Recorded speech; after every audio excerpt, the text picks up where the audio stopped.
Welcome to Fuller Expectations, the podcast where we dive into topics like aging with confidence, navigating identity shifts, building new healthy habits, rediscovering purpose, health and wellness routines in midlife, and yes, maybe even money, retirement, relationships, and letting go of things that no longer serve you. I'm your host, Carrie Fuller, and I am so excited that you're here with me today. My hope is that our episodes feel like a blend of personal growth, real conversation, and gentle encouragement. We'll keep things honest, thoughtful, and practical. If you have not already, please hit follow so that our podcast can appear in your podcast library. We drop episodes every week, and we don't want you to miss it. And if you thought of somebody who might benefit by what you've heard today, please share this episode with them. And now let's get into today's episode. Hello, Fuller Expectations podcast family. Thanks so much for joining me today. We have a hot topic today, and it's one that can make your life a little less stressful, release a little bit of the burden from your day-to-day life. We're talking about the stress that we might be creating for ourselves without even realizing it. Not all stress is optional. Some of it we can't control, right? But I'm talking about the stress that we can control and things that we can do or better understand in our own lives to minimize that stress that is absolutely in our control. We all have stress today. The stress that we can't control, the loss, the uncertainty, responsibilities that we just have and we don't have control over them. Things like health concerns too, and work pressure and family dynamics. Family dynamics can be a big one, but I'm talking about the stress that we create ourselves without even realizing it. So in today's episode, we're going to share some of the hidden ways that we add unnecessary friction to our own lives, avoiding hard conversations, staying in unresolved relationship issues, holding on to resentment. That's a big one with me. I'm the first one to admit it. I have a lot of resentment that I need to just unpack and get rid of. That's something that I'm working on. The first thing is recognizing that it's there, and I'm working on that. So also, living with one foot in and one foot out in a relationship, maybe failing to express our gratitude if we have somebody important to us in our lives and we just get caught up in the day-to-day and we don't recognize how much we value or appreciate that person. That can create stress in our lives unnecessarily. And also letting fear or pride that we might be holding on to keep us from the peace that we should be enjoying. One of the big things I notice is people are afraid to feel like something is their fault. And this is not about that. It's not about blaming or whose fault something is. And at the end of the day, that doesn't really matter, right? It's about awareness. Because when you start noticing patterns that drain your energy and bring stress into your life, that's when you can start creating more space for joy and connection and calm and clarity in your life, because that's the first step to dealing with these things. So if you've ever felt like life feels heavier than it should, this episode is an invitation to ask yourself a powerful question. Am I making my life harder than it needs to be? That's a great question. Are you making your life harder than it needs to be? So I've been thinking a lot about stress lately. And again, not just the stress that life hands us on a daily basis. Everyone has that. But there is stress that we might be creating for ourselves. And I think it's worth talking about here because I do see it everywhere. I see people carrying tension that they've been carrying for years, and people staying in relationships with one foot in and one foot out. And imagine the stress that carries. And there's a lot of us out there who know people who are living this way. I see people not speaking to family members over things that happened years ago. And even if they feel justified, the emotional weight of that disconnection is costing them something. I will use my own family as an example. My father and my uncle were reconnected after my mom's passing. My mom died about 1.5 years ago. And before that, they didn't speak for, more than 10 years, maybe 15 years. And my mother would be so happy to know that they're communicating and hanging out and, sharing their lives together again. And I only wish that she could have saw that when she was here. She would be so happy. And actually her passing is what brought them back together again. But this brings up the question, are you holding a grudge, or is someone in your family holding a grudge against you? And you just haven't talked to the person in a long time, or is life just busy and you don't communicate with them as much as you would like to? Just, think about that as we talk today about the unnecessary stress and friction that is created without even meaning to. Is that getting in the way of you having more joy in your life? So let's start by talking about the unavoidable stress in life. And we need to validate, and we're going to start by validating that life is genuinely hard sometimes. There is some stress that is real and it's unavoidable. And this is, caregiving, it's health, it is finances, it's work, it's going through periods of grief when you have a loss, or whether it's a true loss, somebody passes away, or the loss of a relationship that's important to you.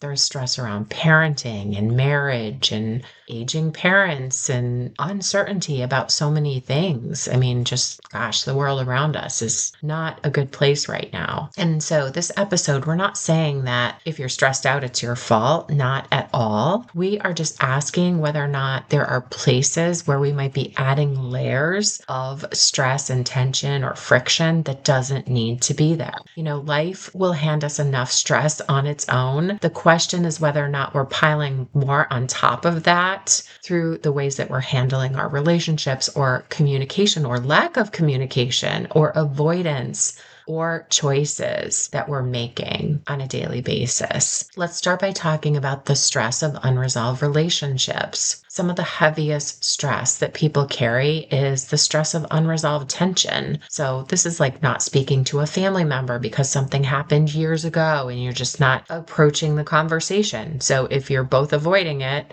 who's going to make the first step to talk about that or to mend fences with that? It's staying angry without deciding whether or not to repair or release the anger. It's carrying resentment that keeps replaying in your head over something and you're not dealing with it. It's wanting closeness but refusing the vulnerability required to get there. It's being in a relationship where you're emotionally half in and half out and you're not making a decision about that relationship. These are situations that create huge stress in our lives that are things that we actually can control. So when someone has a good reason to be hurt, unresolved tension still creates a burden. It takes up mental space, emotional energy, and it takes peace away from that person. So think about this. Think about, is there a relationship in your life that's just draining you because there's unresolved issues there? What can you do to make a step towards taking the burden off of that stress in your life? Is there one thing that you can say? Is there outreach that you can make to that person? Can you just say to them,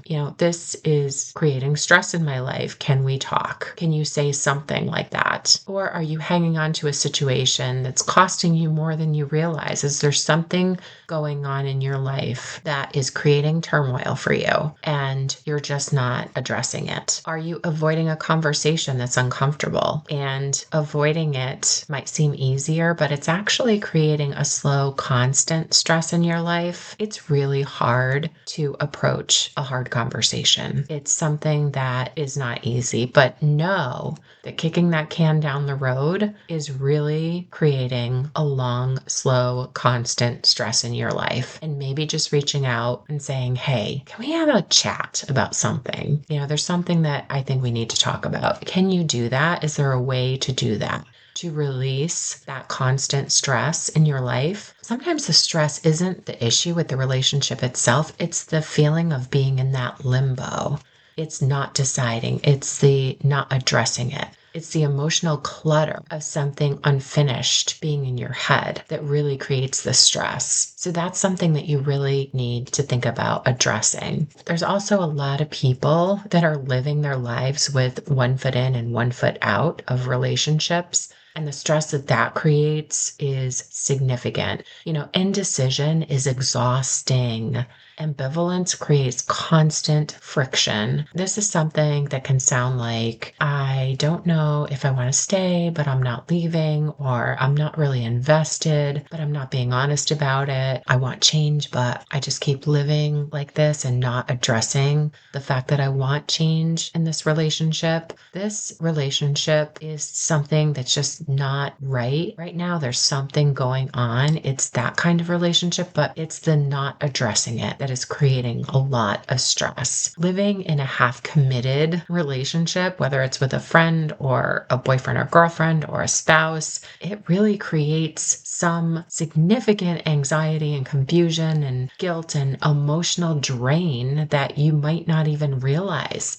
But when you deal with it, you'll feel the weight that's lifted from your shoulders. You really will feel like a weight has been lifted. There's stress that comes from making hard decisions, but there's also stress that comes from refusing to make a decision at all. So doing nothing is not making it easier. It's actually continuing the stress, and it's just avoiding it, because one day you're eventually going to have to deal with it. And if you feel like you're not going to have to deal with it, then you're just basically succumbing to the fact that you're choosing to live that way. So you really need to think about that and whether or not it's taking a toll on you, and move in the direction that's best for your health. Another area here is, are you withholding gratitude from the people that show up for you? And what I mean by that is that one way that people accidentally actually diminish joy, is by overlooking goodness that's right in front of them. If you have someone in your life that's important to you and you do not express your gratitude for that person and let them know that you see them and you appreciate them, gratitude isn't just polite, it deepens a relationship.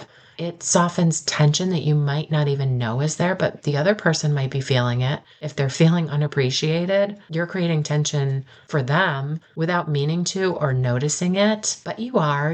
Everybody likes to feel appreciated and valued, right? So do you express that appreciation and the value to the people that are closest to you that really would probably love to hear it? So these are people in our lives, like the spouse who handles things behind the scenes, and sometimes it's invisible. We don't recognize it, but it's just going on. And maybe you've been in the relationship so long that it's something that you forget noticing. Notice it and just say to them, hey, thanks so much for always cutting the cardboard down for recycling. That's a big one. At least it's big for me if I had someone doing that, right? So just say, you know what? I know you make dinner every single night and you take care of all the grocery shopping. And I don't say it enough, but I appreciate that. That's one example. Or, be the friend that checks in with another friend. If you know one of your friends was sick last week, check in and say, hey, I'm thinking about you. How are you feeling this week? I hope you are having a better week and you're feeling better. Simple, you guys. Simple, simple, simple. Maybe it's the sibling that's constantly helping with the parent. Maybe you're a sibling who lives farther away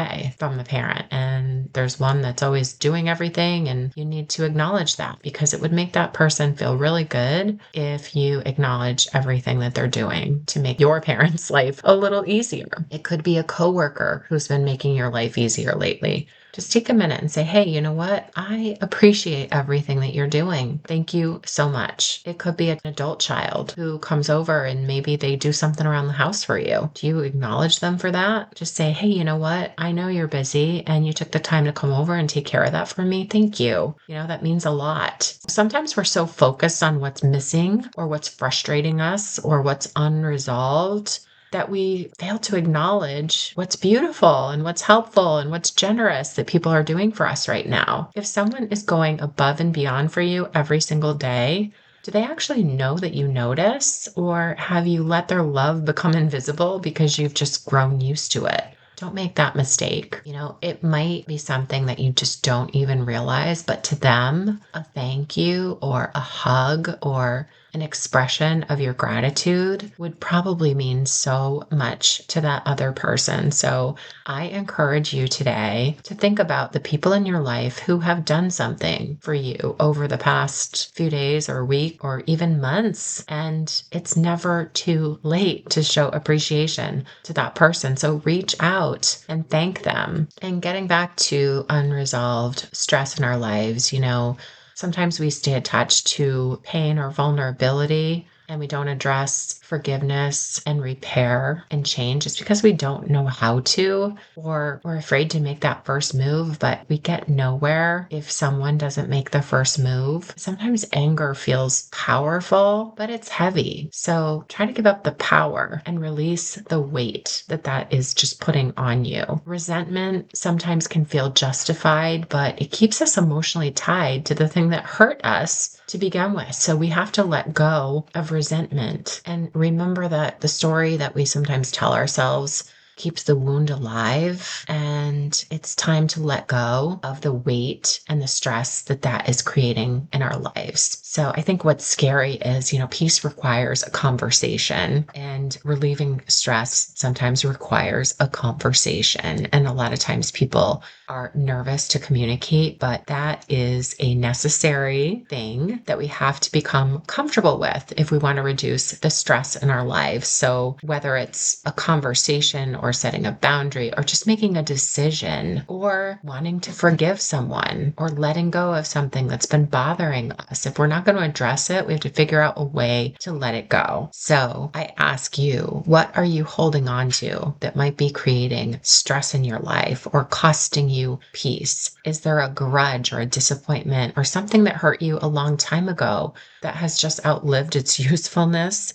And this is a big one. Think about this. Are you more committed to being right or being free? Because sometimes we create a lot of friction in our lives because we care about being right, and it's costing us. So are you more committed to being right than being free? Because that is a big sticking point that, if addressed, could totally change an outcome for you. So think about that. Joy isn't something that seeks us out. We have to create the joy. And reducing unnecessary stress is intentionally making room for joy. So if you are blocking joy and peace in your life by refusing to address what needs to be addressed, or staying emotionally unavailable, or taking the good people in your life for granted, or not saying what you feel in a situation where you need to say it, or if you're staying in a situation that is misaligned with who you are, or if you're letting old pain define your current relationships, or never pausing to appreciate what is good in your life, stop and think about the power that you are giving stress in your life, because that's what all of these things are doing. And a way that you can overcome that is to express gratitude, be specific with your gratitude, and do it more often. That's simple. It's like, hey,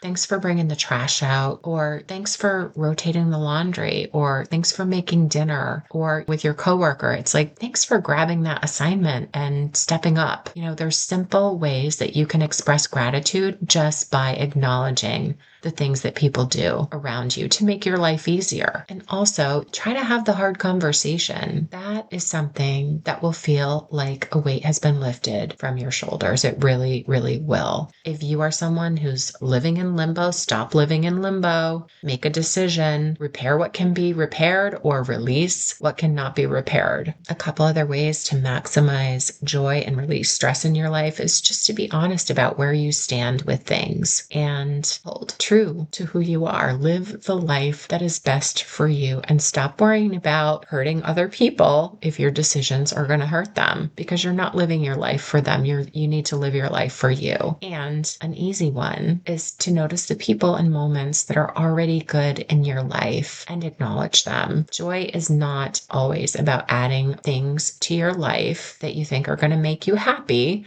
It's sometimes about removing things that are quietly taking joy away or creating stress in your life. So I encourage you to look at the show notes because I have a list of questions there. And these are questions to ask yourself this week that really can make a difference and reduce stress in your life and create more positivity. And, stress creates a lot of health issues that we might not realize. I think the question to sit with is this: where might I be making life harder than it needs to be? That's a big question, and we all do it. So it's not your fault. It's just the heaviness of life sometimes, because life isn't easy. It's just not. And not every stressor is within our control, but sometimes there are things that we can change by having a conversation or making a decision or saying thank you or releasing a grudge or addressing a relationship that we need to repair or admitting a truth that we finally need to admit to ourselves. There is enough in life that will test us, and we don't need to create extra friction where peace is possible. So maybe the invitation for you this week is simple. Just notice what drains you. Notice what unresolved things that you have that might be festering. And the flip side, notice who is loving you well and ask yourself, what would it look like if I stop getting in the way of my own happiness? Please share this episode with someone who you know who might need to hear it. Thanks for listening today. If this episode sparked something in you, please share it with a friend, leave a comment or a review, and reach out and let me know what resonated. Remember, no matter what age or stage of life you're in, you can pivot. And always remember, the second half of life is not a winding down. It's a waking up. Please follow or subscribe. We'd love to have you as part of our podcast family. Let's keep showing up and being the best version of ourselves. Until next time, take care.